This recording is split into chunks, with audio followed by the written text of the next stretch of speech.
Hi, everyone. This is our second podcast with Ann Mathie.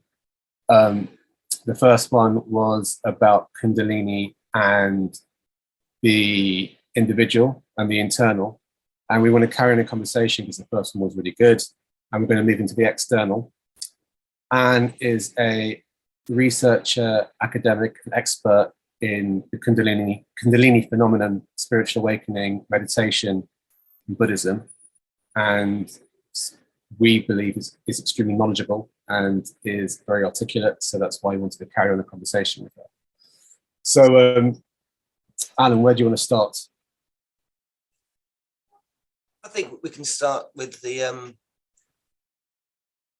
idea. We'll carry on starting from, in a way, the bridge between the individual and the external. And then you were talking about the neuro effect of Kundalini and how it may prevent us from being in certain situations and maybe then lead us into others. Do you want to just speak a bit about that, perhaps? Yeah. So that's it's a really good segue into how we can take the experience from the individual into the social, like how Kundalini affects the social environment. Definitely. I mean, so part of my research is phenomenological research. So that would involve interviewing people who are having the Kundalini experiences. And what I do is I map that onto historical data or scripture, as well as mapping it onto the paths of various traditions. So how the Kundalini experience, the spontaneous Kundalini experience, can be related to traditional paths in Eastern practices like Buddhism, Tantra, yoga, etc. So one thing that we were discussing earlier, which was really fascinating and something that I'm really fascinated about, is the way the Kundalini, the spontaneous Kundalini experience, heightens the nervous system, the sensitivity of the nervous system. So as a result of a heightened, highly sensitive nervous system, there are certain social environments which are very difficult to be in. There are certain conditions which prove stressful to be in. So as a result, the person going through this experience often seeks a more harmonious environment which to be in. So that could be often nature. Often people want to go into nature to kind of soothe their nervous system, to feel a sense of peace or harmony, to get away from the social stresses. So the nervous system, not only the sensitivity towards sights, sounds, maybe electromagnetic frequencies, but also emotions, emotional situations, social dynamics in the workplace, for instance, expectations of social norm. All of this, like you were saying, Alan, the other day, when the psyche does break down, the individual ego starts to unfold and unpack. All of those cultural norms start to become very difficult to live by and adhere to. So the heightened sensitive individual has to find another way to be. And as a result, this is going to, the more harmonious environments are going to be more, how would you say, feel safer for the experience, the Kundalini experience, to unfold more naturally. We were speaking earlier about this, and we were suggesting that it's almost as if the Kundalini experience is directing us away from something towards something else. And in my experience, it's not always easy. It can be sometimes very challenging, because where it's taking you from is something that you might be quite attached to, where you might feel that you need it, for example, your work, or a relationship, or something that you're attached to. And when it takes you to, you may not even think you want. And it could be just space or a time away from work. But the nervous system has a logic to it. It's not like it's a random experience. It's almost bringing you something new that is going to be good for you. But that process and that transition can be quite challenging. Yeah, definitely. And I think this is maybe where some of the elements of psychosis can come into it. There is an overwhelming, so for a lot of the people that I interviewed, and some experiences myself, the information that seems to be going in is too much, is so much. But anything jarring is even worse. Anything like, I don't know, unhealthy food, chemical processing, pollution, loud noises from the city, overpopulation, violence, especially violence, all of those things just really seem to grate on the system more than normal. And this is certainly the case when you're pregnant, or maybe you are on some kind of psychotropic. The Kundalini experience is also very much along those lines, in that you can't be in those situations. And so as a result, that there's an element of insight into what is harmonious, because there is an ability to become more aware of the subtle nuances that most people aren't able to see or experience. And therefore that insight provides a really good guide towards what structures are actually harmonious and good for people and good for society. I mean, structures in education, in the office environment, or eco-psychology. How do we look after our environment? What's healthy, what's not healthy for the environment? That sensitivity allows you to tune into what's actually going on a very subtle level. Alan, do you want to say something? Well, I was just thinking also with the parallel to the Kundalini, in essence, dissolving the self, also dissolving social conditioning. And I'd like to just share an experience I had. It's 4 or 5 years ago now, but not about a year after my original Kundalini rose. But I was in this job, and I was coming up to the end of, I've been there for 6 months, come up to the end of the 6-month probation. And there's various political stuff happening. And someone decided to extend my probation, which was totally unjust and wrong. And so I started to challenge it through the union. The union was saying, oh, there's been a pattern here. You're not the first one. And I was finding it incredibly stressful to challenge this. And really, I knew, it's most, maybe my ego was telling me to challenge this because it's wrong, but something else was actually telling me to let go. And one morning I was waking up, and I just heard this little voice say, this is a challenge. This is like test. Test. Yeah, exactly. This is a test. And it was then I suddenly had a sort of a moment where I realized, why am I fighting this? I'm fighting this out of this sense of rightness. Well, this is ego. Anyway, so I decided, even though I was in the right, just to leave it.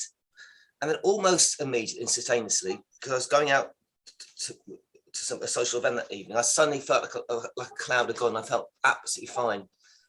And a couple of weeks later, the manager apologized, said he'd been totally wrong, and everything was fine. But it was just, I was just relating to what you were saying. It's something in me knew that my ego was acting, and actually deep down wasn't. And that conflict wasn't the right way forward. So I don't know if that makes interesting. Yeah, absolutely. That's so, yeah, it's very common to feel like you're being tested. It's almost like, so I suppose there's a lot of esoteric theory about this, especially in Theosophical Society. They talk about it being on the threshold. So when you have Kundalini experiences, I mean, this is within the Theosophical context. They talk about people who they call it an initiation into becoming a part of a network of individuals, ascended masters, or whatever you want to call it, who are here to help the earth evolve. And they're run through certain tests to see how an individual will respond to these tests before they're given more important jobs that has a direct effect on the politics and the environment of our world. But that's definitely a concept in the Theosophical Society when they talk about initiation, when they talk about, and it's interesting. This is the experience of many people who, when they go through this change, it's very interesting, very fascinating indeed. And sorry, Samir. Oh no, sorry, go ahead. what you were saying about just the ego, like this cloud disappearing, like what's really fascinating is the concept of like a thought existing outside of oneself. Like thoughts interacting with each other. So we had a brief discussion about this earlier, about the geosphere, the biosphere, and the noosphere. Like this thought world is the noosphere, being this interconnected reality of thought. Like that is an entity in and of itself. So these concepts, ideas, notions come into our society. Interestingly, so have you heard of the 100th monkey syndrome, or so there are different species of monkeys at different parts of the world who were working out how to use a tool to get food. And well, they weren't actually working out this tool. It just happened upon them. It was inspired. But these two different species of monkeys on opposite sides of the ocean discovered how to use this tool to get their food around the same time. And that was an observation made by people sort of studying these different species of monkeys. And it was it's a bit of an insight maybe to how things happen within the noosphere. It's like a thought or an inspiration enters the noosphere, and that affects society. Different people simultaneously have this inspired notion. That was a bit of a tangent, but it was related to the thought being like outside of the system, like what you were describing with the cloud. I think there's a name for that, morphogenic fields. That's it. Yes. That's the theory that there's an interconnected, we're all interconnected by an energetic field, and that there's a collective consciousness. So if somebody gets an idea, that idea is shared across the world, which is why it can seem like some animals pick up the same traits and they're in different parts of the world. Not everyone agrees with it, but there are certain scientists who definitely believe in it. I wanted to ask you about this nervous system issue. So just to summarize what you're saying, when Kundalini arises, it can affect our nervous system, and the physical effect can be, for example, a heightened sense, and it can take you away from something that may be bad for you, maybe not great for you, and towards something that can be better for you. Now, on a physical level, your nervous system is affected. But I want to talk about the subtle level. On the energetic level, what's happening, because Kundalini is meant to be an energetic movement of what is happening to our subtle body. Maybe we should also define the idea of gross and subtle bodies and what they mean. Yeah, I mean, well, this is very much in the Indian traditions. There's so developed in the Upanishads, in Vedic philosophy, they talk about 5 sheaths. Now, they don't really go into this in too much detail in the Upanishads, but they mention these 5 sheaths: the physical plane, the mental plane, the emotional plane, and the spiritual, energetic, very subtle light frequencies, Anandamaya kosha. They're called koshas, these different sheaths. Within tantric philosophy, yogic philosophy, they start to develop a very complex system of subtle energy channels throughout the system. So we don't know much about what's happening on a biological level because we haven't been able to test it as it's happening. So when Kundalini is actually rising, people are not in an MRI scanner, or we're not able to take hormone or samples of hormones and fluids to really see what's going on. That's why it's very difficult. But within the Indian systems, they have mapped out a subtle flow of energy. So within this system, it's very much as above, so below. What is physical is also subtle. So these maps lay on top of each other quite succinctly, as we are just starting to discover with the subtle body nervous system compared to our actual biological nervous system. But again, it's early days. So the subtle body, what's happening when Kundalini awakens? There is depends what tradition you look at, but within the Tantric Buddhist system, we're looking at a relationship between the sun and the moon, the actual sun and the moon, like a time signature almost that moves through the body, that affects the system in a way that we are influenced. Our hormonal cycles, our system is influenced by the full moon, the waxing and the waning of the moon, as well as the seasons. There are certain times of the year that we are nourished by a substance, what is called amrita or soma, nectar of the gods. It's got many names, or bindu, and it builds up in the back of the brain. This is leaked out into our subtle nervous channel called Ida. Ida it nourishes the body, it gives life, it gives vitality to the body. And this is how we go about our daily activities. We go about our, interactions with the outside world. Our solar energy, Pingala, our source is in our navel, the navel chakra, and we receive light energy from the sun. This solar energy consumes all of that life force from Bindu that's moving around the body.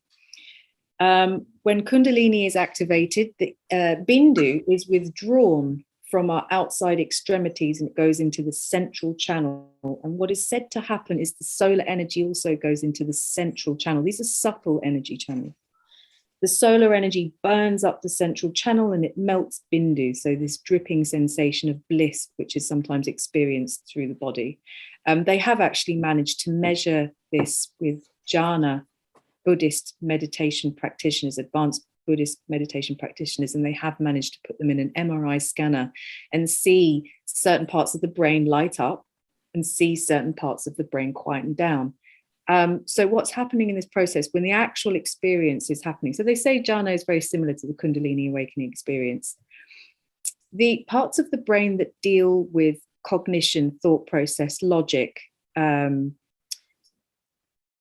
or flight, gauging whether you're safe or not safe, that quietens down so much. It really quietens down sometimes to a point where you go offline.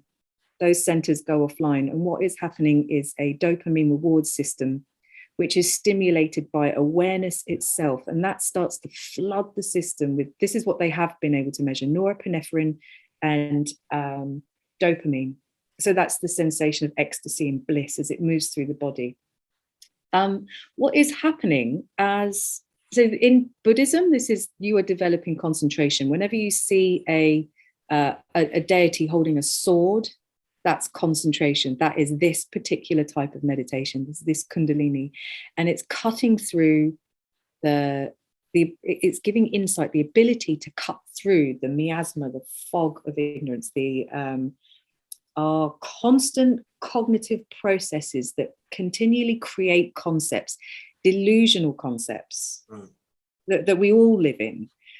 So this Kundalini experience is allowing you to drop in deep into looking at the nature of reality, into a real subtle levels, quantum levels of existence, where you're able to see the building blocks of phenomena itself, of consciousness itself. So this is the Kundalini. When people do it in meditation, it's much more structured, much more deep, much more controlled.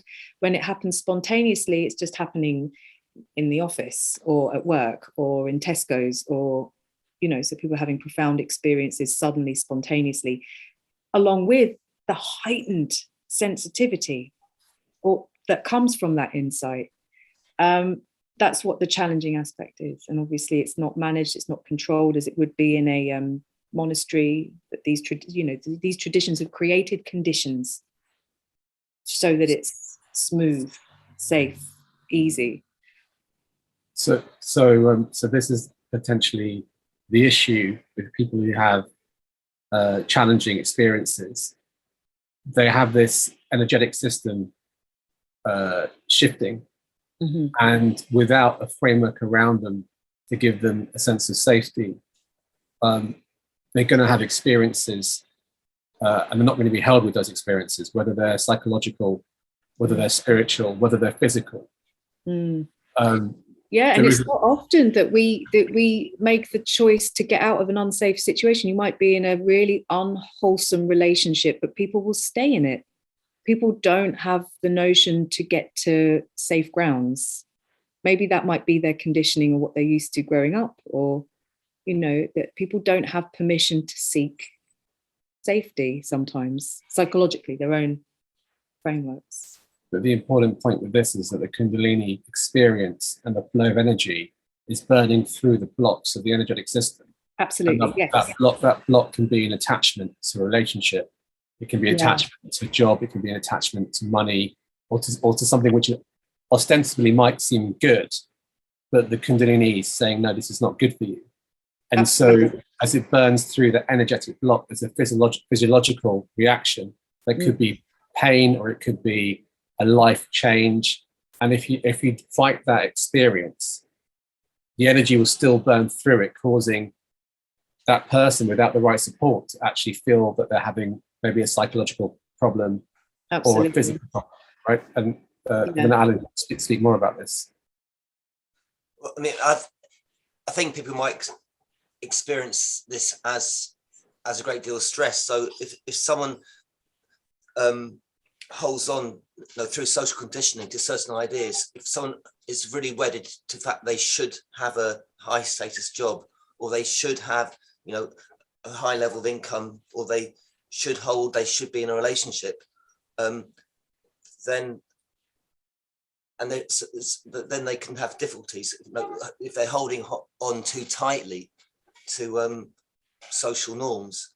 And I think that can be a big issue for people, that people in this society have been conditioned not to think they're conditioned, and but fact everyone is conditioned, and in a way that this might not be in harmony with who they are on a deeper level. And I think the Kundalini actually puts a spotlight on this, and I think that does one of the issues that can make it very difficult for people. That's definitely, I mean, that is the model that they would say. So what you were describing, Samir, of these psychological issues coming to the surface in the subtle body model, we have nadis, channels or flows of energy, and I'm sure lots of people have heard of them, similar to the acupuncture meridians. Oh, well, maybe they're more subtle than that. The thoughts, there are certain nadis that, like for instance, there's one between the eye and the brain, the cognitive process of the brain. So when you look at something, an impression is made. That impression turns into a kind of a vibration. It's a vibration along the nadi. Our body, our system is full of these impressions. Within the Indian systems, they would consider these impurities. That's what they call them, impurities. So when Kundalini is burning through the system, the fire burns through the nadis and it burns up these impressions, or what they call samskaras. And these are some of these samskaras are so deep, ancestral. From when you were a baby, the first impressions that we've had, maybe they're even genetic. We can't study this yet, but maybe they go back longer than just our experience in this lifetime. And that's certainly what the Buddhists say. This concept of reincarnation, we carry a lot of these samskaras with us into the next one. So they, within the Buddhist framework, that's what they would say. That absolutely, Alan, that's how they would see it in these systems as well. This burning up of old karma to make way for a new karma. I think the problem is people are not really sure what to do with their clean slate. My dad said something funny in that, humans are such a party animal. Like, we will celebrate, which is a wonderful thing, but we'll carry on celebrating when the house is on fire and we need to do something about it. We'll carry on celebrating when something really actually needs fixing. So I think that's that debate between activism and just enjoying the moment. There's that clarity, I suppose, people can have sometimes as to what's right and what's wrong, what needs doing, what's broken, what needs fixing. It's quite important. That's that, especially within the Indian philosophies, there's always that battle between the ascetic who goes and lives in the forest and that person who gets involved in society to make those changes.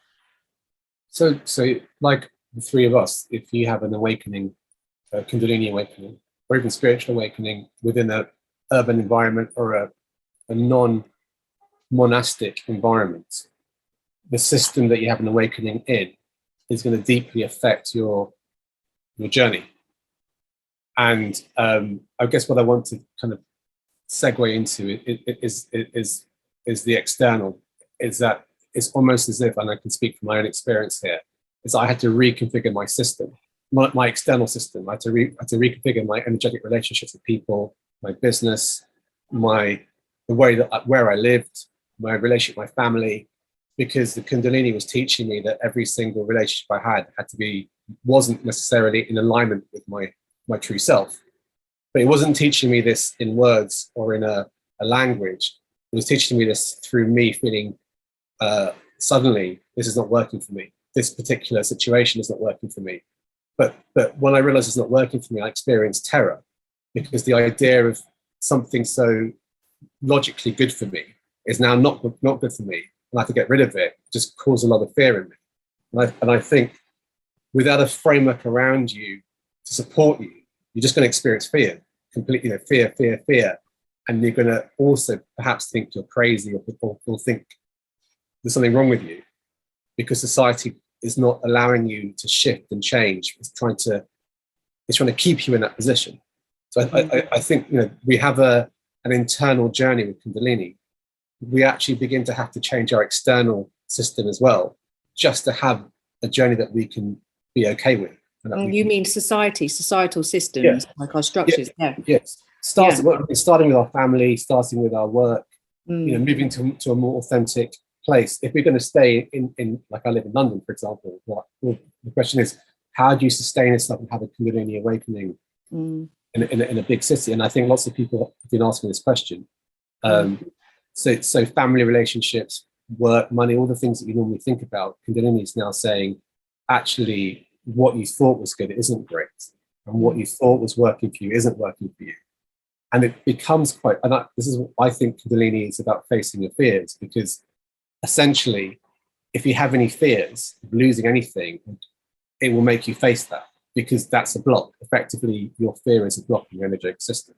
And if its journey is to burn through the blocks, you will eventually have to face every one of those fears that are blocking your system. So actually, I guess what I'm saying is that you cannot have an internal journey without having an external journey simultaneously. And in some ways, the two have to go hand in. There has to be a relationship between your internal journey and the external journey, where if you're going to change what's inside, you're going to somehow change what's outside, because you have to make actions. And I think that's what's interesting about the journey for me now. Looking at it becomes action orientated, where you change your system, you change your personal system, and potentially, if many of us do the same thing, then there's a collective change happening. Yes, definitely, absolutely, and we need, it's like what you would, through that process, based on what you were talking about, that transitionary period where it's really going off, where your subconscious is merging to your conscious. We just need some time to process that, time away, time out of our normal routines. Like we were discussing earlier, how can society support that? We were talking briefly earlier about universal basic income. I mean, that's something that obviously it's huge. It's a huge topic in and of itself, but just to touch on it, like we need a system that can allow us space and time to process. Like I know, as a result of COVID, so many people who were fortunate to get to be financially supported during COVID when they didn't have their jobs, they were exploring their hobbies, their passions, reevaluating their life, redirecting their life. That was a breathing space to be able to do that. And that's so important when you're going through. I mean, not many people have the opportunity to be able to have that space to do that, but just that time to reconfigure what you're doing with your life is so important. So important. If only we could create something in society that allows people for that time and space. instead of ploughing through with the 9 to 5 until retirement to pay the mortgage off. Interesting to work. I think it's interesting thinking about the word time in two aspects, really. One in the sense that when we talk about Kundalinis, it's not like a one-off explosion, one-off experience. I think we probably all agree it's very much more of a process that, and it's, everyone experiences differently in the sense that. Now, for me, the initial few months was ridiculously difficult and intense, but then it became a much easier journey. But so these changes are actually can take a whole, all these stages of in a way struggling and in a way disengaging from social norms can take actually can take a long period of time. It's not something that's going to happen in a few weeks or few months. So that's so true. It is a lifelong process. It's definitely a lifelong process as you evolve, as you change. And it's really hard to make those skillful life choices as well, the wise choices that get, because we're working through sort of mental structures, imprints that have been there from such an early age about belief systems, like deep belief systems about, your sense of self-worth. Do you deserve happiness? How much do you believe that? Of course, everyone deserves happiness, but some people don't actually believe that and won't go and seek a harmonious situation for themselves. Whilst the Kundalini experience is going, they'll stay in toxic relationships, stay in horrendous jobs, stay in environments which are unhealthy for them. This is everyone. This is everyone. The problem with the Kundalini experience is that it's heightened. The suffering's more intense. So that's kind of, you get deeper and darker quicker, and therefore leave that situation maybe quicker because it's unbearable. But I just it does take a lifetime to figure some of that stuff out. Those conditionings so deep in us. I now remember the other point about time. In our society, again, it goes down to conditioning, but also the economic system of crazy more and more economic growth. Is that human beings have become human doings. In a way, we've lost the ability just to be, and it's something I definitely find. I imagine it's pretty well universal with Kundalini. Is actually you find yourself really enjoying or needing to have that time just to be, which doesn't mean you can't be active as well, but you actually need that time just to be. Do you think that? Yeah. You relate to that? Really. I think there's something happening, isn't there? There's something evolving which needs a bit of space, sensitivity. There's something about, they talk about this in the development of a child as well. When if a child is born into a really stressful environment, where there's maybe a lot of violence or maybe a lot of arguing or a lot of being uprooted all the time, there's neurons that are being formed that are able to soak up stress hormones. And in a stressful environment, those receptors don't really develop or form fully. So that child grows into a state where they're constantly being flooded with the stress hormone, where they're constantly stressed out. They don't have a healthy ability to adapt to stressful situations as a result of being born into a kind of crazy or chaotic situation. And so that space and time that we need, that just to be, allows that chemistry to settle, I think, allows time for those old traumas to fade into the background a little bit. So we can start to act and behave rather from fear center, but more from creativity or love or joy, the more positive emotions, rather than reacting all the time, which seems to be, unless we get our space, we can't do that. We can't recalibrate. But I think the important point to note here then for people who are watching this who might be new to the phenomenon and going through it themselves, is that without giving yourself space and time to go through the process, it's going to be more difficult, because if you fight it, or if you stick with the attachments that it's burning through, it's going to cause you either physical or psychological issues.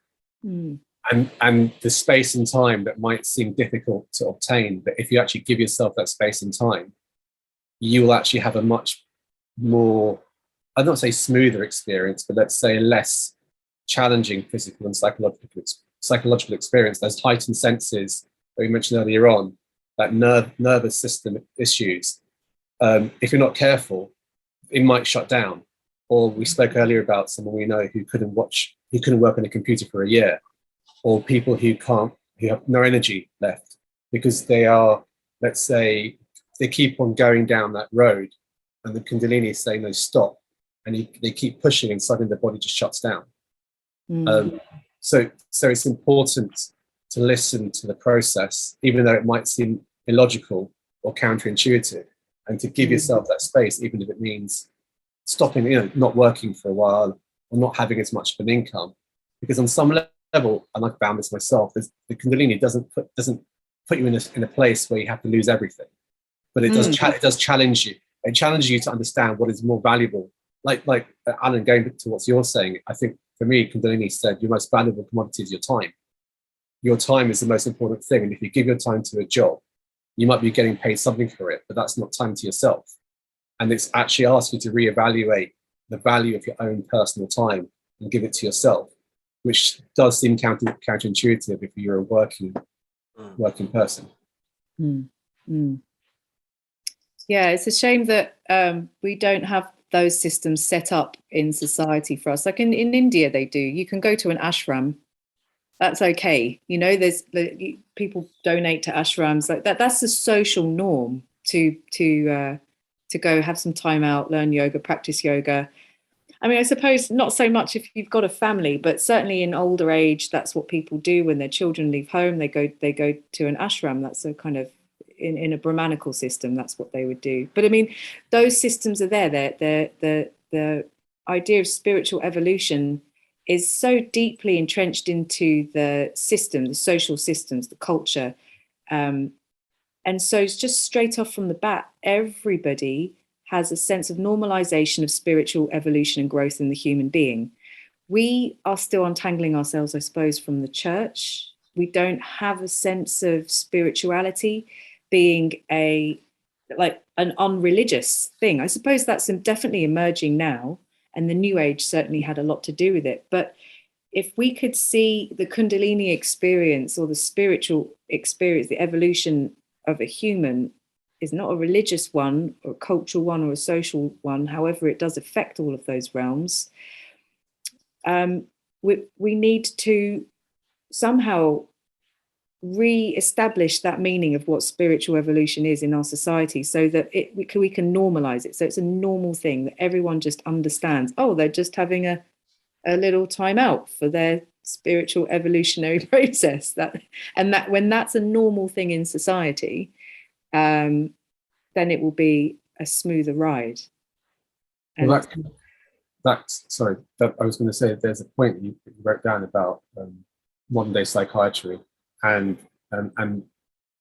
the phenomenon of Kundalini, where if you do go to see a psychiatrist because of what you're going through, they can pathologize the process and they can see it as a problem and not as something good. So from our NHS to our GPs to our doctors, the whole system is not geared up to understanding or supporting the process. Actually, what happens is they can make it worse by medicating you, for example, or putting you away. Yeah. There's. Oh, sorry, Alan. No, to say that, and that was very much the case with me. I made a mistake of saying I'm going through this Kundalini experience and I need the help. And of course, that was all interpreted as being psychosis. And they medicated. Yeah, no, I was in hospital for 6 weeks with antipsychotics and all that stuff. Jumps up my bottom, and it was not a very nice experience. In fact, it was a traumatic. To be honest, it was a traumatic experience, incredibly disempowering as well. Yeah. Because as a psychiatrist said, not an English psychiatrist, but a very interesting American psychiatrist. Psychiatry is the only area where the customer is always wrong. Unfortunately, because whatever you're saying is interpreted in a different way. It just to say, just the thought I've had is that because I think we wanted to talk towards external and the activism as well. I'm just thinking if so Kundalini naturally makes it more difficult to be in situations that are not in a way harmonious for our deeper self. And I'm wondering if because if you think about the way society is structured, I mean, society itself is structured in a very unharmonious way that's actually ultimately destructive, the society we're living in. So I wonder if Kundalini in our society naturally takes people towards social activism, to work towards actually making the society more harmonious for who we more deeply are. I was just wondering, Anne, what your thoughts on that might be.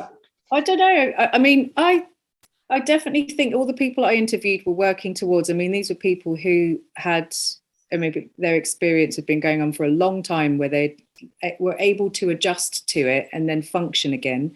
Their reevaluation of their job, everything was either in some form of activism, some form of social change, some form of contribution, but getting involved, and all art as a form of inspiration towards that. I mean, before I went through it, I was very politically active. That was also the university I was at the time. Like a bus would turn up every Saturday and take us to wherever protests happened. So, and I had a lot of, and obviously sociology is a very politically involved theme as well. So there's a lot of activism that happens as a result of that degree. I mean, a lot of conversations and people interested in it. So that was where my journey went. But certainly, I mean, for me, my activism is in psychiatry. I think activism doesn't have to be standing on the street with a banner. It's influencing the worlds, the systems that we live in, whatever your area is, whether it be education, whether it be psychiatry, whether it be medicine, that research that you do on your own, that you can find, that you can, thorough, rigorous research that you can conclude with evidence and bring to the system. That's what brings about social change. That's what I see happening. That's what I hope for, where I see the most effective change happening. So going back to what you were talking about, Alan, with your experiences, I've been reading a lot of different papers on transpersonal psychology. Bruce Grayson is someone who does a lot of research into the Kundalini experience. He's a doctor. And so he's talking about appropriate medication for the Kundalini experience. So fully acknowledging the experience, but also acknowledging the fact that some people just cannot cope with day-to-day things like feeding themselves, housing themselves, clothing themselves. And this is in psychiatry, this is the marker of what is mental illness, is can you do the day-to-day things to look after yourself? If you can't, you need support or help. So Bruce Grayson is devising a kind of system of care around the Kundalini experience, which is assessing, can this person cope with their day-to-day things? Do we need to give a very tiny amount of medication to lessen those aspects, but still give them the space and the experience to be able to process the necessary changes they need to make in their life? So it's addressing the Kundalini phenomena, not dismissing it, but helping and supporting someone through it so it's not too much, so it's not too overwhelming, as opposed to our mainstream current psychiatric care system, which is saying, right, just bash them full of this medication, forget about all the side effects, let's just completely squish and oppress these symptoms. And And so I'm not saying that that's the solution, but it's a way of feeding into a system. So in terms of activism, I think that's an important thing to challenge. Our mental health care system is the root. Psychiatry is the root of what humans find normal and socially acceptable in society. When that information changes, when that system changes, then so does society, because we adhere to social norms that is projected by the mental health care system, and that's informed by the social as well. Yes, I would argue that the psychiatric system is actually sort of a phenomenon of the society we're living in, which is materialistically based, and so psychiatry reduces people to in a materialistic way, almost like Newtonian science. So I see psychiatry as a symptom of the society we're living in, perhaps. That's interesting. Yeah, and I suppose it being a science, they have to. I know what you mean. I mean, yes, it being just scientific, just biological, takes away the spiritual aspect to it. The other experiences which are so important in forming and shaping the human. No, I completely agree with you, and I think it is in its infancy. I mean, I don't know. I don't know what the solution is. I do feel that we need some people. Some people really struggle and need support, but they don't need to be, like you say, disempowered through the experience. I think maybe a different model of wellness needs to emerge, where it's, it's very clinical, isn't it? The psychiatric system, but if we can create something that's geared towards wellness that isn't so clinical, maybe like parapsychology or transpersonal psychology, I think is more geared towards that way. Unfortunately, that's not available in the NHS, but that certainly does look at how can we evolve that system. It does need evolving.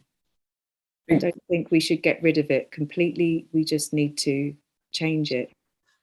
Bonnie Greenwell used to say that she interviewed a couple of thousand people for her PhD over many, many years. And she said one of the things that came up for her was that what made a Kundalini journey smoother was people who had therapy, or had therapy earlier on in life.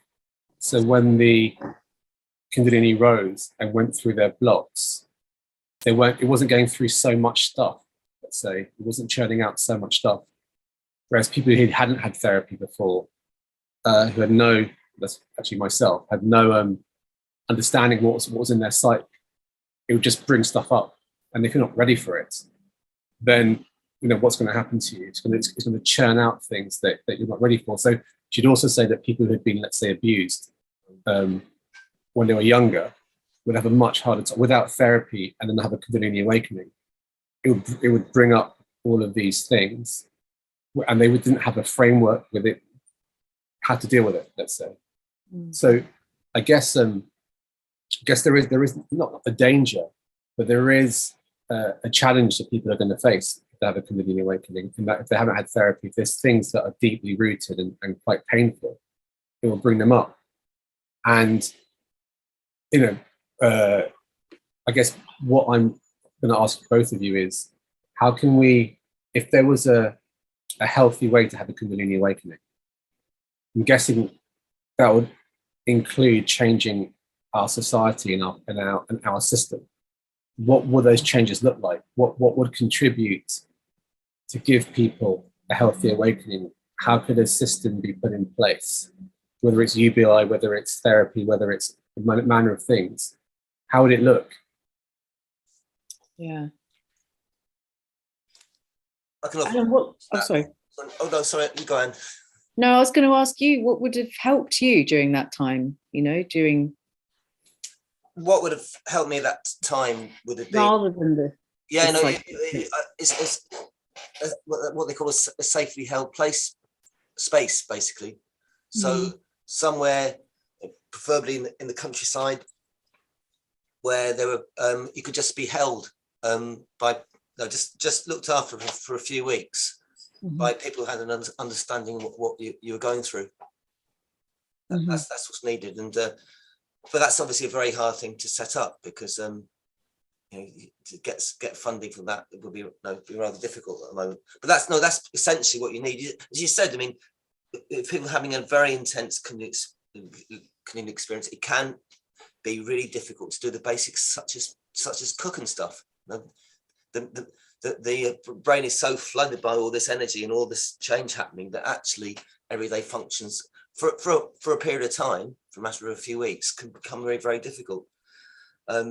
So that's something that would really help people. But I think to me, a really important thing though is around consciousness, because I feel that people struggle because of the society we live in, and the level of consciousness and the social conditioning creates a situation where it's more difficult to go through this process. So for me personally, where this seems to be directing me, and I you know, you obviously got to be careful not to get too carried away, because as individuals we can only achieve so much. But I see the central problem being that we're living in a society where there is the level of consciousness has been conditioned by the economic system to being material, to deny anything that is not the physical, because we are designed to get a sense of well-being through our consumption and status within society, and doing and that oils the wheels of you know, economic growth, and which is what's also destroying the environment and the climate. It's a system that is based on a view of the world that has no concept of the spiritual, and on a value of nature, and it's based on the ignorance that we are somehow separate from nature. We're not. So I mean, I see as a really important aspect of Kundalini and other so-called spiritual awakenings is somehow each of us in our own different ways, or people not forcing people to do this, but that how can we contribute to an increase in consciousness, basically? How can we increase awareness, and ultimately awareness that we are all one, we're all part of one consciousness, rather than all these totally separate egos. And that rather than being these separate egos competing against each other, we're actually part of that consciousness, and we're part of community. And actually people are far happier in community, and that's where you get love and unity, very much part of the same thing. So I, in my head, I see part of the Kundalini journey, somehow, I suppose it's the idea of hero's journey as well, isn't it? You're somehow trying to bring the gold or the thing of value back into the everyday world. And to me, that is the gold, is somehow a sense of love and community, and that is far more important than individual competitive gain. Yeah, that's very important. I think I'm going off with one. No, I love it. That's I agree. I 100% agree with that. I think it's also recognizing that our society, like, you know, this is kind of feeding off of what Alan, you were saying. Our society values glamour like a really important thing, like TikTok, Instagram, all of the it's sort of like encouraging narcissism, you know, this need to be recognized, to be beautiful, to be successful, but to have those qualities, they're the most important things to strive for in life. And psychologically, that's super unhealthy, you know, because when you get to the point of death, all of that is meaningless, you know. And I think maybe that's something that we're missing, is a relationship with death. And I don't mean that in any morbid sense, just to know that that is a natural part of life, that is inevitable. Nobody is getting out of here alive. We need to create a healthy relationship with it. Everybody will experience it. Everyone will lose a loved one. And we need to rekindle our relationship with being alive based on the fact that we're going to die. And this materialism that we so value in our society is pretty much like a coping mechanism for not dealing with death. It's let's fill our lives up with so much material value to attach to and cling to identify with, that we're not going to explore that very important threshold, or just leave it until, you know, some other time. So people don't die in a healthy state of consciousness. So I just think there are views, there are the way structures in our society which were born from financial gain, possibly, like our Hollywood is one of them. You know, they're the machine that propagates and promotes glamour as being an important part of our human existence. It's very unhealthy. And I think most, you know, those are one of the things you become very sensitive to. People seem to become very sensitive to when they have these Kundalini experiences, is the presence of glamour in the world, the presence of the seduction of those material things. But there's a sort of sinister edge to it all. Well, just to tie to what you were saying, Anne, I don't know whether you've heard of this film called Crazy Wise by Phil Bourget.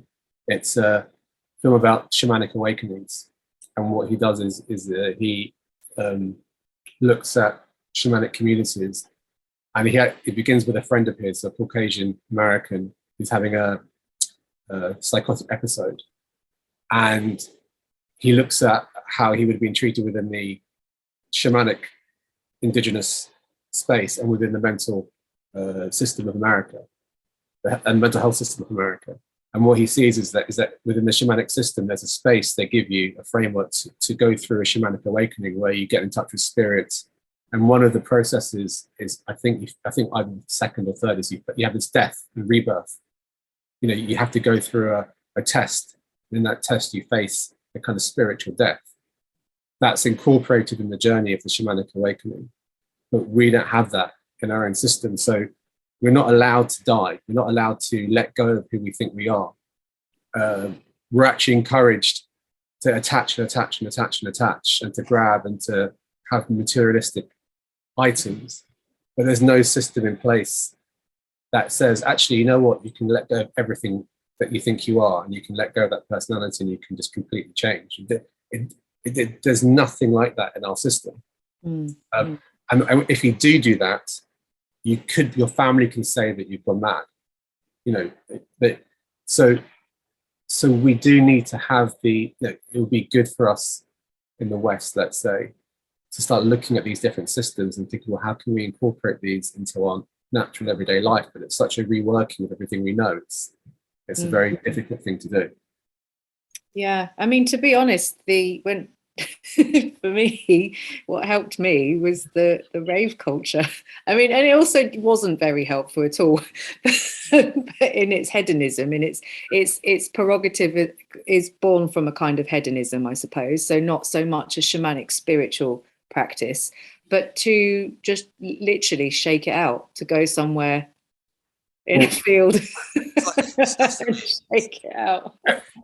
I wouldn't suggest that for everyone, but it helped me. I would contest that. I agree. In some way, very similar to my journey was dance culture, but I think it has been born out of shamanic culture. I think the rave movement and the dance culture was a social, political, spiritual movement. If you look at how it came in the 1980s, the second summer of love, where people would just go out and rave in fields, you know, around the M25. It wasn't a business back then. It was just done for this idea of coming together. And although people took if you read about, they took, ecstasy, they were trying to get a sense of unity, right? And whether that was artificial or not, there was still a sense of union and unity. And I remember reading about how that racism in football went right down in 88 and 89. Celtics and the Rangers, they hugged for the first time ever, didn't they? Yeah.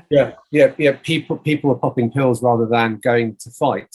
And they actually, people talk about how for the first time people of color and white people were dancing together in the field, and it brought a social change. So there is something shamanic and spiritual and also hedonistic and everything within that shift. But I always say that society's commoditized shamanic and spiritual practice, whether it's art, dance, music, these things exist, and we're drawn to them, and we see them as entertainment and leisure. But actually, they come from shamanic systems and from spiritual systems. The unfortunate thing is the commoditization of dance, music, art has taken away the spiritual aspect. But actually, if you go to these places, there's still people who are following it spiritually and shamanically. They may not know they're doing it because their intention is still fairly pure, but the system is always trying to value it and commoditize it, and that's the problem.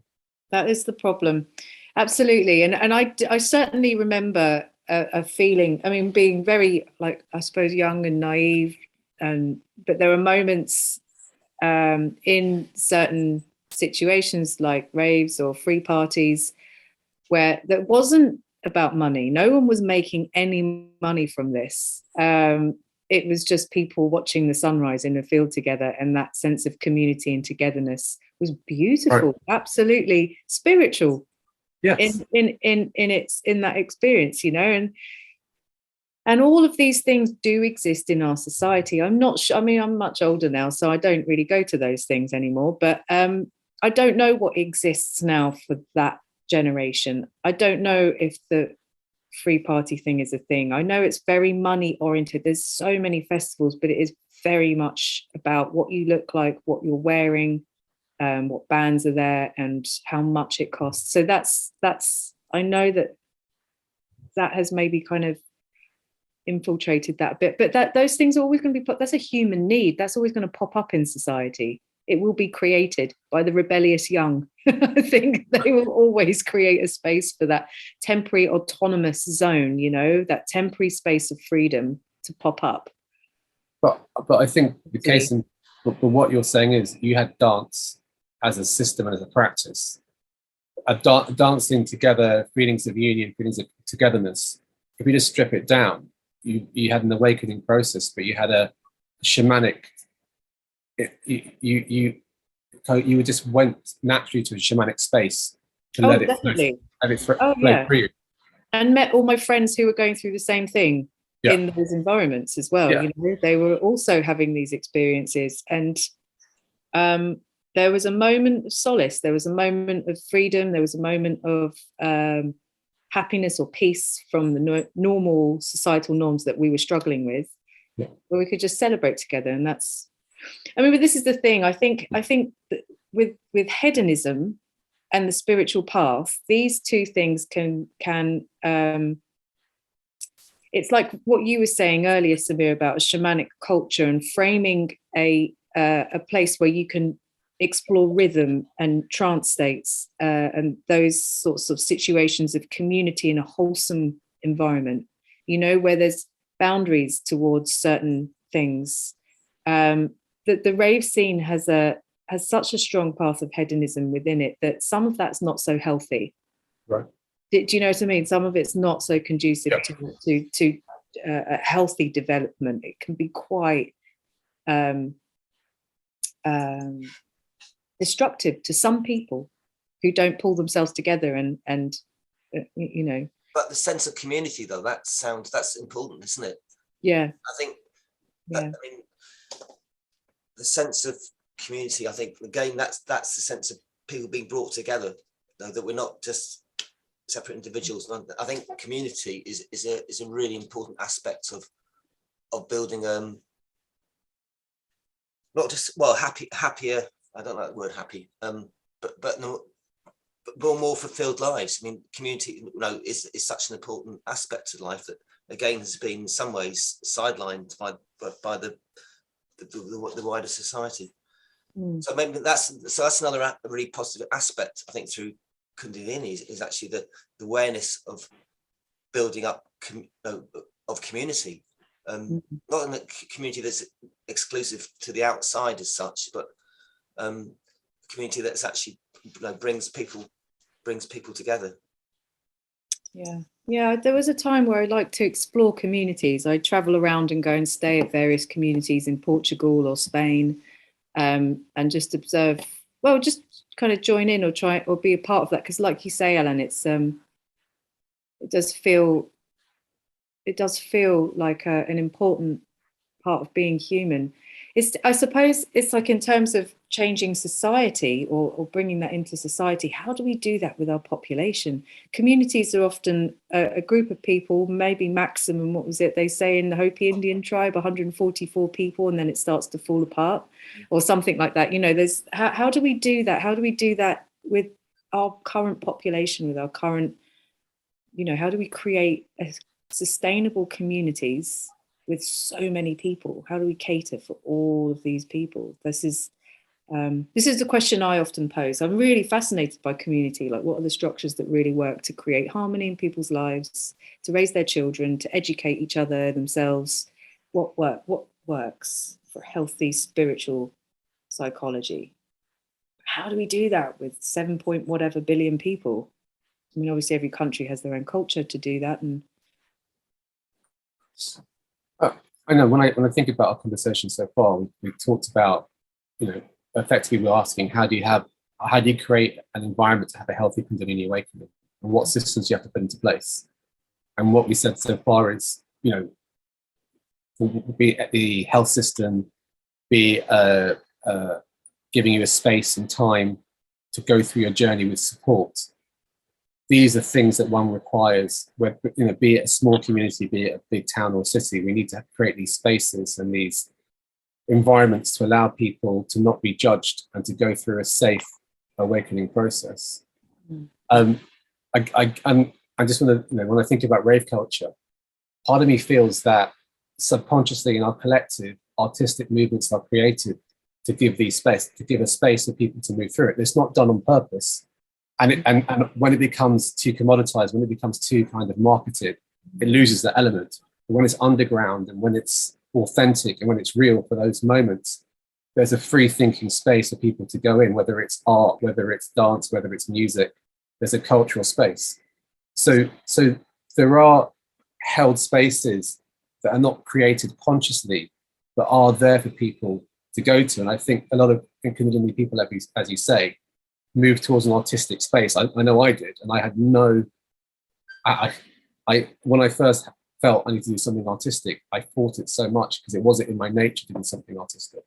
So I think there's something about art, community, space, which has become a kind of a space now in the 21st century Western world for people to go to and gravitate towards, because that's naturally where we can express our experiences, because there's nowhere else for us to go.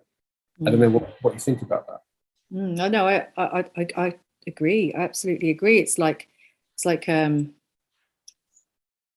that noosphere, that pocket naturally emerges. It's a necessary thing that humans have to create as a pressure valve to release the stress. Otherwise, society will collapse if we don't have those pressure valves, if we don't have those areas we can go and wonder or imagine or explore. The tension gets too much. There's revolution. And I think that politically, there's always that, although it's done, I don't know, this is my opinion, maybe it's done in a little bit more with a sinister edge, with control in mind, but there's always a kind of an allowance for that pressure valve to exist to keep humans working towards an economic system. So how do we do that? How do we create a society that isn't about serving an economic system, but looking at a way to live harmoniously, creatively, where those just a natural part of our everyday lives, as our or week in, week out. And I mean, maybe that's to do with how there's the distribution of money in the government that we have. Whether a government provides ample funding for the arts or not, or spaces for these collectives to come together with the understanding that this is how we allow society to evolve, when humans have space and community to work through things together. This is where the best stuff comes from. Best way to I think you're right, and I think Alan's also right. But what would have to happen is the economic system would have to start valuing the unseen. At the moment, they value the seen. They value something that can be, understood. You have to value spirit, or value time in a different way. You'd have to value change. You'd have to value things like, when I say change, I mean complete change. It would have to turn the economic system on its head. The closest that I've seen, so my degree was economics, so that was my background. The closest that I've seen to this currently maybe is a book by Kate Raworth called Donut Economics, which I think, Donut Economics, it's came out a few years ago. I think Amsterdam is basing its local economic world on this theory. And I'm not going to try and outline it because I'll forget, but the model of supply and demand completely changes to kind of donut shape model. And what she begins to say is that the ecological system cannot be separated from the economic system, right? So you have to look at everything as even the energy from the sun has to be, there's a value to it, and it comes in. And so you have to start incorporating all the systems together. But one of the fundamental things that she says in the beginning is we need to stop valuing growth for growth's sake. Mm-hmm. So GDP growth is the consistent factor that every country wants to see. Growth. But what she's saying, well, what does this mean, and what's the point? You have to understand your resources, value your resources before you start valuing growth for growth's sake. But yeah, once you start to incorporate the ecology of the world into the economic system, that's a complete revaluation of things. But what I'm also saying is, well, if we believe Kundalini awakenings are real and spirituality, there's a truth to it, or there's something about the unseen realm or spirit, nobody has understood how to value this. Nobody even could contemplate. But I would also say that all of us have gone through this process, have valued it, because we haven't fought the process, we've gone with it, and we're now dedicating our lives to it. So we understand the value to this unseen concept, energetic concept, subtle realm. But the economic system has yet to even understand it, let alone incorporate it into its system. So it just values what it can see. So there's a whole unseen realm of a world that we can describe and articulate that we don't understand how to bring into the economic system. It's a nightmare. It doesn't. Sorry, I interrupted you. Sorry. No, you go ahead. No, you go. I mean, I used to teach yoga, and so trying to do that and live, pay bills, pay rent and everything, I found when I started charging, the joy left. So when I was teaching it for pennies, people just come and make donations. I felt lifted from doing. I felt absolutely lifted. Like there was a real deep sense of joy and happiness that came from sharing and doing yoga with people, and treating it more like a community experience. Then when I started to make money I didn't make a lot at all. I'm rubbish at marketing and I'm not interested in any of that. But it killed the joy. It killed all of that completely when I started to commodify it. It was, and it just thought, might as well do aerobics. This is, it's a very difficult thing to manage in terms of, we all have to pay the bills. We all have to put food on the table. We need money. How do you do that without killing all the spiritual joy that you get? And I call it spiritual joy because it's different from mundane joy that you get from material pleasures. There's a lightness to it, an effervescence to it, a liftedness to it, compared to a quick dopamine release from from gaining something or getting something?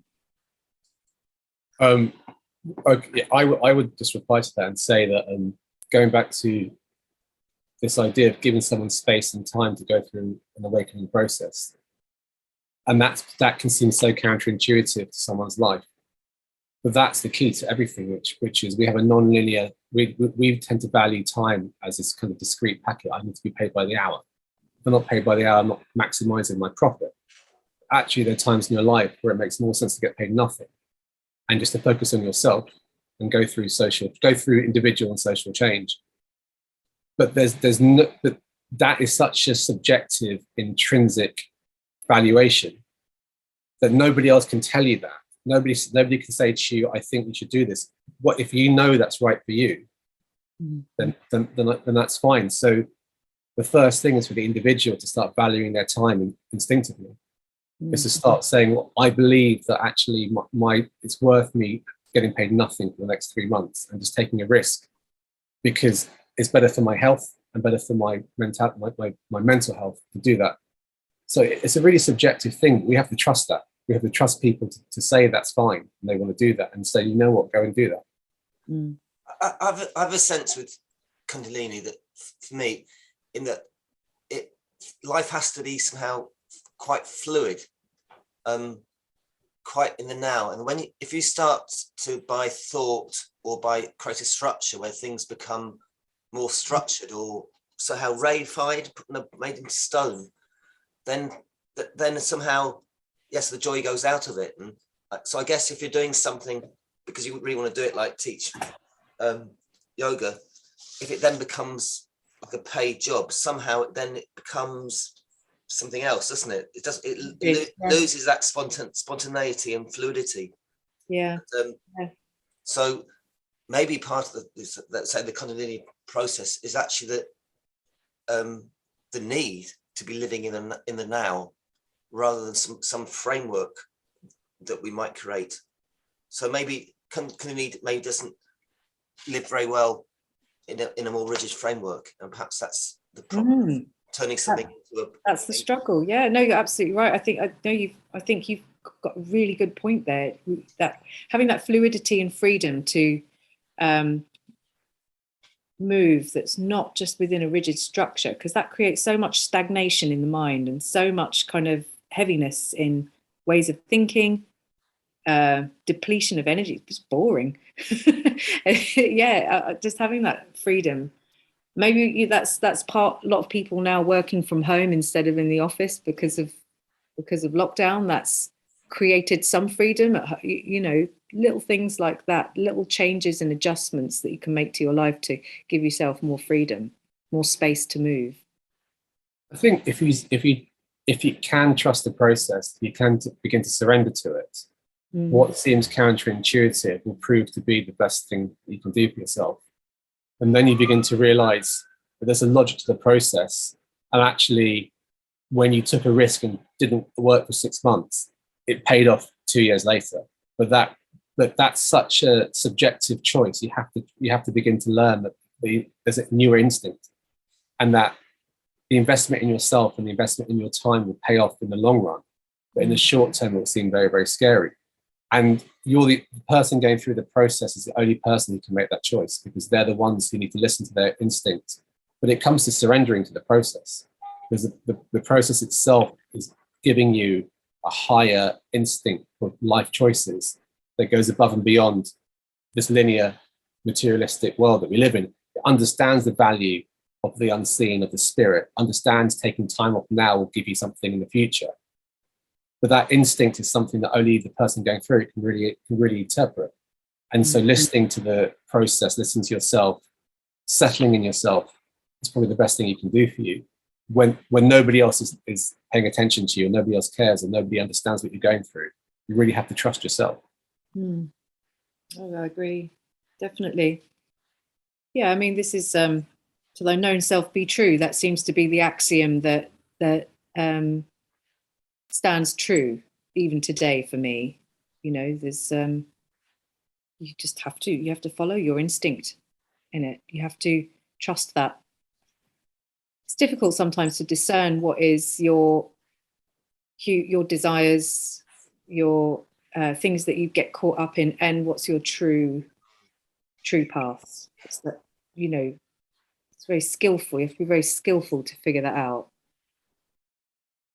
Yeah. What is the real path, and what's the socially conditioned path, or what's the path that's, you know, maybe because some early trauma it might be preventing you psychologically to take certain paths. It is a tricky one to discern which is which. And I don't pretend to have it totally sussed at all, but I think for me, something I'm learning is I haven't got it totally right, but the idea is go with the heart, not the head. Seems to help. I want to start to conclude, but I think we've covered a lot of topics here. We've covered a healthy awakening process, systems in place that one could put into that either we could put into place or society could put into place to help. So do you guys want to start, share any thoughts about the podcast or today and about any of the themes that we talked about? Yeah, I mean, there's so much there to unpack, isn't there? We touched on these topics, but within them, there's podcasts within podcasts. You know, it is. Yeah, I loved what all of you guys had to say about it. It's just, it's interesting to see how other people interpret their own experience as well, and I think that is a study in and of itself, just seeing how do people interpret their own experience rather than placing their experience in a framework, finding out, well, what are the conclusions that people have drawn from after 20 years or after 30 years of having the experience? Where are they at now, and not measuring, but observing that process, those stages that people go through with the Kundalini experience, where they arrive at, trying to understand, what do you wish you had done? What didn't you do? What did you do that was great, that helped you to help others, simply to help others going through it as advice, kind of collate that information somehow. Well, that's actually quite a good point. Why don't we three of us just throw in what, one or two ideas, what are the things that helped us during the process? Yeah. Well, I would say community. I think for me, meeting other people that are going through Kundalini or similar experiences or related experiences. So just over a year after I had my initial crisis, I went to an event that Katie Mottram put on, Emerging Proud, that was really inspirational. It was an event there was about 200 people there in central London, and people on internet connections in about 10 different countries, and it's all about the positive potential of spiritual emergence, spiritually transformative experiences. So rather than pathologizing those experiences, so the key for me has been meeting others really who I can feel connected with, and so it is a sense of community, I think, and I think we can create and be part of different communities. So you can say there's a community within the so-called spiritual awakening world or Kundalini world, but there's I play music, not to make money, because I love doing it, and where I live, there's definitely a community within that, and that feels very valuable. So I think that's something to say, the importance of a community. And to me, the other thing that's really important is somehow on the world, on a wider level, how do we increase awareness and consciousness? Because I think that's going to be really important in addressing the crisis that humanity has created, essentially due to false consciousness, to a misunderstanding of the nature of existence. That's where our system has taken us. And your thoughts? What would help people through that? What's helped you? For me, definitely the spiritual path structured spiritual paths. Mine started off very unstructured. And for that time, that was exactly what I needed. I didn't need any structure or container. But afterwards, I strayed quite a bit from the path, I suppose. I think I got caught up in hedonia. And that has repercussions on one's life in terms of, wholesomeness, I suppose. And for me, Vipassana was the first thing that brought me out of that. And it was amazing to meet a practice or a path laid out by the Buddha, and reconnected me to an essence that I had lost in my ways. It's just practicing meditation, yoga, but looking more deeper into those paths and finding out, well, what are the foundationary practices important to cultivate this energy, to take it to its full fruition, and to really hone the Kundalini energy in meditation practices and techniques. But always within those practices, there's a foundation of morality, living a good moral life, a job that doesn't harm anyone, relationships that are honest and truthful, and I'm not perfect, far from, but these are guidelines that I really aspire to, and I can see on many levels how they do help, how they help the brain, or how it helps cultivate this Kundalini energy to its fullest fruition. Absolutely, without a doubt, these traditions have, and I like the practical, simple ones. I don't get too complex with it all, although I'm interested in it for study. When it comes to practice, the Yoga Sutras or early Buddhism, and of course cultivating compassion, like in the Mahayana traditions, as you would do in a community, Alan. That's a very heart-centered way to develop the self, is through community and through people. Yeah, I would say that's it. How about you, Samir? So when I first had the awakening experience, I didn't have a community, and I think we started one about 11 years later. But actually, weirdly, something in me was really pushing me away from contacting anybody with Kundalini experiences. It was the opposite. It was like the energy was like, don't go near anybody who's going through their own experience. Really have your own individual experience until you're ready to speak to other people, which will be a decade later.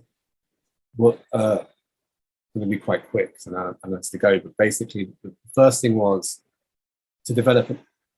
I had to really settle and develop an instinct to discern what is my awakening process telling me, because something's going on and it's a language. So I had to take time. I think taking time out, like trusting my instinct telling me to let go of my job, let go of my work, take a risk, and then sit with myself for a year or two. And I traveled the world, and I was lucky because I was able to do that. But I was going through quite a cosmic awakening, and I was living in different parts of the world, and I was just allowing myself to go through it, writing what would look like absolute madness into books and books and books, streams of consciousness. But actually, it's a bit like a puzzle. Like what came out of my brain may not make sense to anybody else. I've got these stacks and stacks of books. But after a while, I began to understand the logic in what was coming out. So it was almost, I had space and time just to let things out. And I began to understand that Kundalini has a language I can listen to. And that language isn't in words, but it's more about a feeling and an instinct and a sense of self. And the most important thing that came from that process was learning to surrender to it. So not to fight it, and also to surrender to the fears, because it brought up a lot of fears. And all those fears, if I fought them, it would be so much more painful than if I didn't fight them. So giving yourself time and space, learning the language of Kundalini, which is difficult because you have to really sit with yourself, and then surrendering to your fears, because it's going to bring up lots and lots of fears, and actually recognizing that it's not a bad thing to go through, although it can seem like a painful thing. It's not a long-lasting trauma. The quicker you allow yourself to surrender to your fears, the quicker the process takes you to the next level. So to almost find a joy in the suffering of Kundalini, because it was never really a blissful experience for me. I mean, there was aspects of bliss, but I never really had the blissful experience. It was lots and lots of waves of fear or trauma coming up, but learning just to sit with it and sit with it and sit with it and sit. I think it was on the Scorpio. I can do that quite well. I can sit with all, with all my trauma. I've been doing it for years, so I just did it more. And also, I guess the last thing is I was lucky. I had a partner, my girlfriend, my fiance now, who I met just before my Kundalini awakening. Although she has no clue about Kundalini awakening, she was the most supportive and nurturing person. So I was very lucky that I had that. So even though she didn't understand what I was going through, she wasn't rejecting my experience. She wasn't saying you're crazy, you're mad. She was supportive of whatever I felt I was going through. And this is a very important thing, finding somebody who doesn't judge you and supports you and nurtures you when you're going through that. It's helpful. Now that could be a community. In my case, it was a partner who didn't understand what I was going through, but was at least aware enough to allow me to go through it. So I think that lack of that I got judged by my family, and that was quite painful. But having that space to sit with her for 6 months and just live with her and go through it was actually very, very, very, very positive for me. So I'm just saying, there are these things you can do. Your family might reject you, and your doctor might not understand what you're going through. But it's just, you need to get that space together and get that support for yourself, however that might make sense. But yeah, whatever you do, for me, in my journey, it wasn't, even setting that all up for myself, it was still very, very difficult. So you can set up all the support and you can go through it, and it's still not going to be easy. It may have been easier, but it's still very challenging. But at least I can look back at that time and think, you know what, it was actually worth it. I'm really glad I did it. At the time, I thought, am I doing the right thing? Am I crazy? Am I possessed? Am I, what's going on in my life? But now I realized, okay, there's a method to the madness. So yeah, I don't know if that makes any sense, but that's basically it. Yeah. Okay, well, look, it's, shall we, I want to say, there's another great conversation, and it's really, really good. I think it's good also to have a feminine, I speak to Alan all the time, that having someone like yourself, it's really, really good. And we had all these topics that you suggested. So that we didn't cover today. I'm gonna say, if you don't get bored of having these conversations, let's do a third one or a fourth one in future, which will cover other topics to do with Kundalini. But today, I think this was a great conversation and very useful for people who are newly going through the process, who are looking for information. I think this will be very good for them. Very useful. No, it's great. It's been wonderful chatting to you both about this, and seeing the different angles and experiences that have emerged through your lives, and as a result of the Kundalini process. It's been such a pleasure to chat to both of you. Yeah, I've really, really, really enjoyed it, and so up for exploring these other topics as well. I mean, it affects everything. It affects everything in life. It is everything. So it's it's certainly endless topics to explore. For sure. I know. And thank you. I mean, I've really enjoyed the conversation, and I really enjoy the fact that, I suppose, you get 2 or 3, 4 people together. There's a central theme. There's a place where we all connect, but we also have different angles on it. And I've really particularly find your angle and very, very interesting, and your knowledge in this, the Buddhist and also Indian takes on Kundalini. I find really fascinating, and so it's really, really interesting to get that input. Thank you, Anne. So look forward to the next podcast. Yeah. Thank you again, and speak soon. Yeah, great. Speak soon. See you later.